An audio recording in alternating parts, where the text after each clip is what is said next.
Well, hello, everyone. Welcome to the White House. This is the biggest crowd we've had since we got here.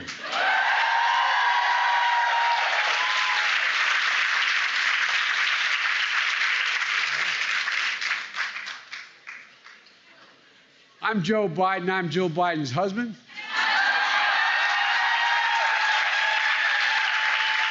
I'm proud of it. Welcome to Women's History Month celebration. We're honored to have what may well be the most inspiring event we've had at the White House so far. I've often said that America's strength is not just the example of our power, but the power of our example. And I mean that. Look at, I was going to say, look at this stage, but that's enough too. Look at the stage. But there's been a little change in the arrangement of who's on the stage because of the First Lady's husband contracting COVID. But look at this room and what you see. Pardon? That's right. She's fine. It's me. That's not together. The second lady, the first gentleman. How about that? Anyway, an incredible group of members of Congress led by Nancy Pelosi, the first woman speaker.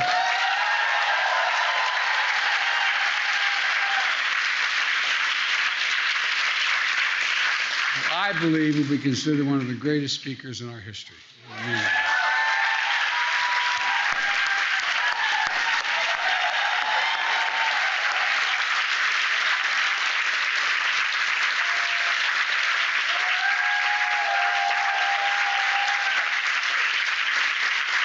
And she knows I've been saying it for years. And members of the most diverse cabinet in the history of this country. And the first to have an equal number of women and men in the cabinet. I'm enormously proud of this team. One person I'm particularly proud of was going to be introducing me is Kamala Harris. But Kamala, as I said, Kamala chose not to take a chance since her husband had contracted COVID, although he's feeling very well, I'm told.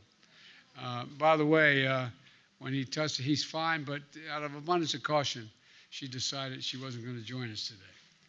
But let's send her our love because she's something else.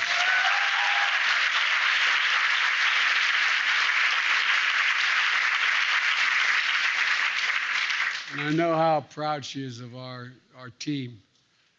Avril Haines, the first woman to lead our intelligence community as Director of National Intelligence. Stand up, Avril. Come on. Stand up. She does everything in secret. That's why she didn't want to stand up.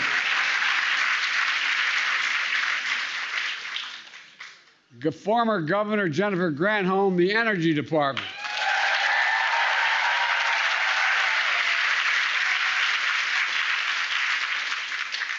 I often kid her, and I wasn't kidding early on when I was seeking the nomination.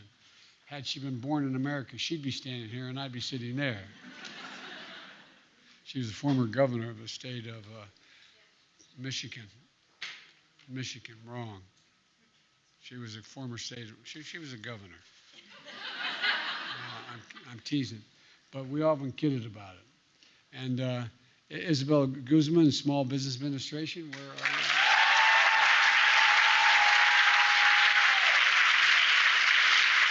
Catherine Tai, a U.S. Trade Representative, she knows how to cut a deal.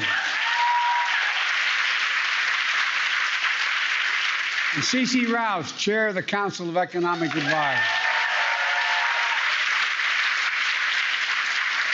A number of members are not here today because they're out traveling on behalf of the administration. Janet Yellen, the first female Secretary of the Treasury. Deb Haaland, the first Native American person in the cabinet as Interior Secretary. Gina Raimondo, former governor leading the Commerce Department. Marcia Flood, Housing and Urban Development Vice If I stole any more members of Congress, I would have been in real trouble with Nancy. And Shalonda Young, newly confirmed just minutes ago. Where is she? Shalonda, stand up. Where's Shalonda? Where are you? Where is she? I guess she's not. Okay. Lead the Office of Management and Budget. And Ambassador Linda Thomas Greenfield, who is at the United Nations and does an incredible job for us. It's not just the cabinet. We have women in senior roles in every level here at the White House, across the administration, many of whom are here today. And something I'm very proud of. I kept my commitment to nominate the first black woman to the Supreme Court.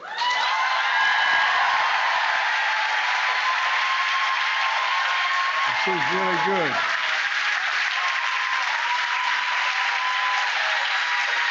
And that's not all.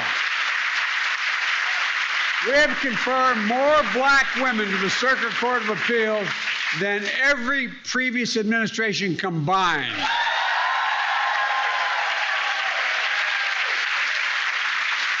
As a matter of fact, 75% of my judicial nominees are women. It matters. It matters. Above all, we see the power of each and every one of you and the example that they, in fact, give the whole country. You know, I want to thank you all for being here at home and all those who are helping me helping the administration around the world. That includes a special guest of the First Lady and the First Lady of Iceland, Eliza Reid. Eliza, where are you? Stand.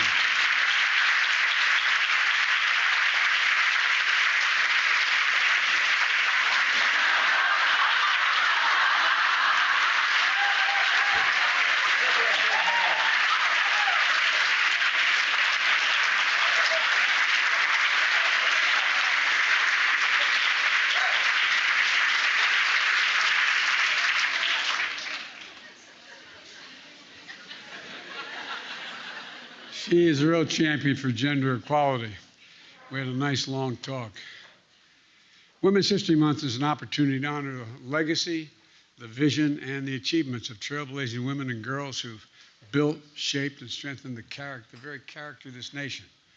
And despite hardships and exclusion and discrimination, women won the right to vote, campaigned against injustice, shattered countless barriers, and expanded the possibilities for all Americans. I think you underestimate all you've done. They came before us, and they're all here today from all across the country as well, especially everyone who has gotten through this pandemic. Frontline workers and service members, researchers and teachers, caregivers, leaders in their communities. Today, I'm honored to be with some of the world's greatest soccer players who happen to be women. The U.S. Women's National Team, both past and present. Please, I'm going to ask you to come up on the stage.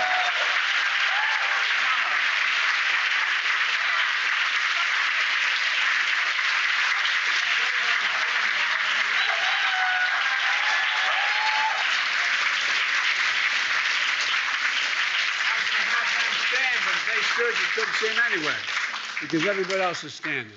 This is, they've won World Cups, the Olympics, gold medals, and, and for after much too long, equal pay. Yeah. Equal pay. Today's Equal Pay Day. And they just came for an event that discussed our administration's effort to close the pay gap. So thank you so much. And by the way, you're not only helping yourself, you're helping us get it done for other women. Thank you. Yes, Thank you. that's the legacy. All right. Thank you.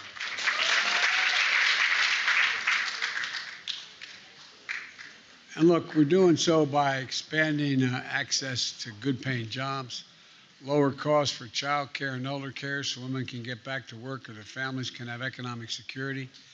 And earlier today, I signed an executive order to promote efforts to achieve pay equality and pay equity for employees of federal contractors And it's my hope that this sets an example for all private companies to follow as well. That's the purpose of what I do.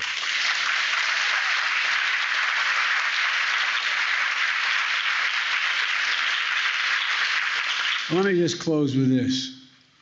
Gender equality is not a women's issue alone. It benefits everybody. That's a fact. It benefits everyone. Our society, our economy, and our country. And I hope you're able to walk through the wonderful exhibit we have downstairs celebrating Women's History Month and the history of the journey of America.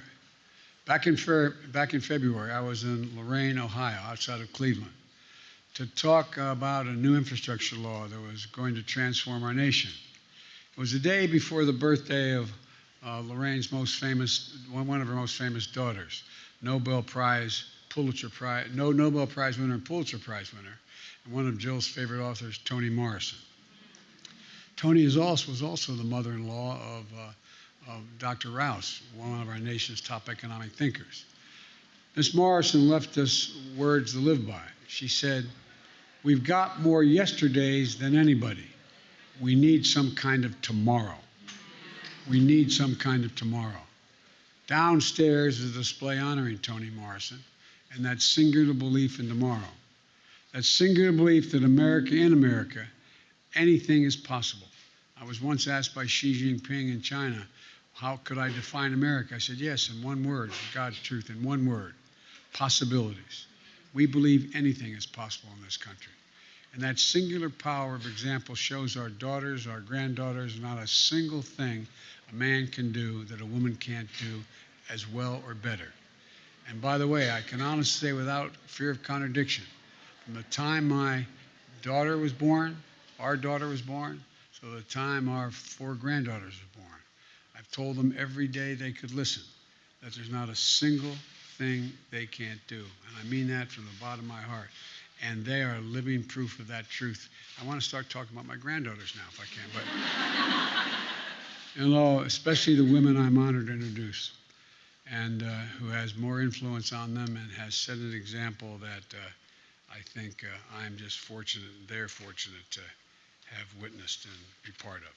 And with that, let me introduce the First Lady of the United States. Before she comes up, I want you to know, everybody knows I love her more than she loves me.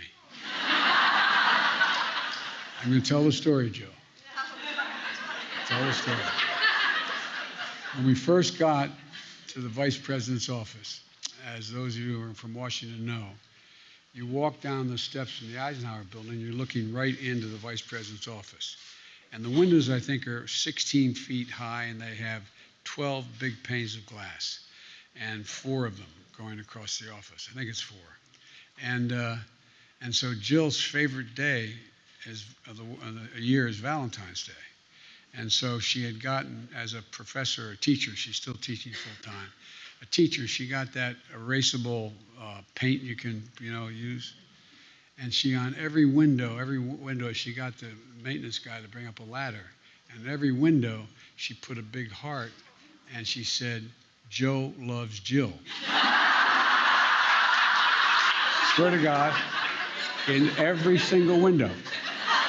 Well, my press person came to me because she did it in the evening, and the night before Valentine's Day, and he said, "Look, they want you to go on CBS tomorrow morning to talk about Valentine's Day. We think you should do it." Her name, the interviewer was Juju Chang, and Juju, we were sitting there in the Vice President's large office with all the shades pulled in the dark and just the lights on, the Klieg lights, and we're about knee to knee. And while we're getting ready, Juju Chang looks at me and says, "Everybody says you and your wife have a great love affair going." I said, I think so. I said, "But everybody knows I love her more than she loves me." And she looked me straight in the eye, gave me and said, "That's what they say." Ladies and gentlemen, the love of my life and the life of my love. Yeah.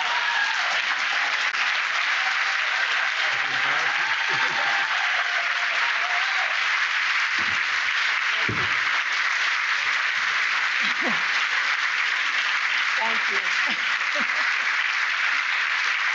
Thank you. Thank you very much. Thank you. Please. Gosh. Thank you, Mr. President. You know, I never get tired of saying that. And Eliza, I'm so glad to meet you. And we were talking to Eliza earlier, and she was saying she had 4 children. And I said, no wonder you're on the road. You know, looking around this room at so many women who have blazed trails and shattered glass ceilings, I'm so grateful that all of you have joined us. And gosh, it's been so long since I've seen so many of you due to the pandemic. It's just great that you've joined us today. So thank you to all of you who are here. And we really appreciate your coming. And I can't help but think of a woman whose name isn't in our history books, and that's my mother. She was a stay-at-home mom, the mother of 5 girls, and we lived in a suburb of Philadelphia. And she spent her days trying to complete a to-do list that was never quite done. But she was really a terrible cook. You know, we ate frozen fish sticks and boiled hot dogs. And I don't know if any of you remember, she used to make junket. Does anybody here remember junket, that pudding? Everybody's like, no, we don't remember that. Anyway, it was horrible. But she dressed the dinner table with fresh flowers and china each night to make it feel special. And she was witty and quick to laugh, and she was so kind. And she knew exactly what to say to me when my world was falling apart. And that's what I miss the most, how I could call her when I was hurt or angry, when I felt like I'd never, lived up to the person that I wanted to be. And just the sound of her voice could make me feel that everything was okay. She never asked me to follow in her footsteps, only she made sure that I could find my own way, and she'd be there rooting for me. And though she left before I was done needing her, I felt her strength. I still feel her strength inside of me. And I see her fire in our daughter, Ashley. And I know that, my mom never stopped cheering me on. And we're all here today because someone believed in us.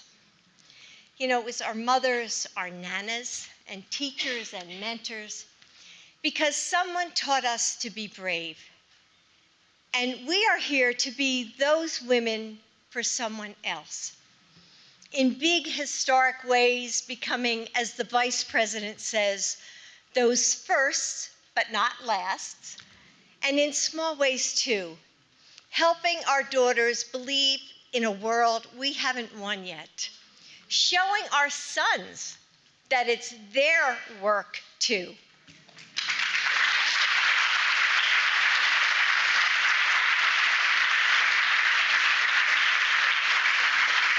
Taking risks even when we might fail, because we know that there is a young girl who needs to see us try. Today, we honor the women who made us and the women we make. We know that there is still far to travel, but we keep moving, guided by the strong hands of the women who came before us, continuing the path that they forged with sweat and pain and, yes, love. So thank you for being here. Thank you for celebrating this moment with us. May you never forget the women who are cheering you on, and may your voice be that ovation for the girls who come next. Thank you.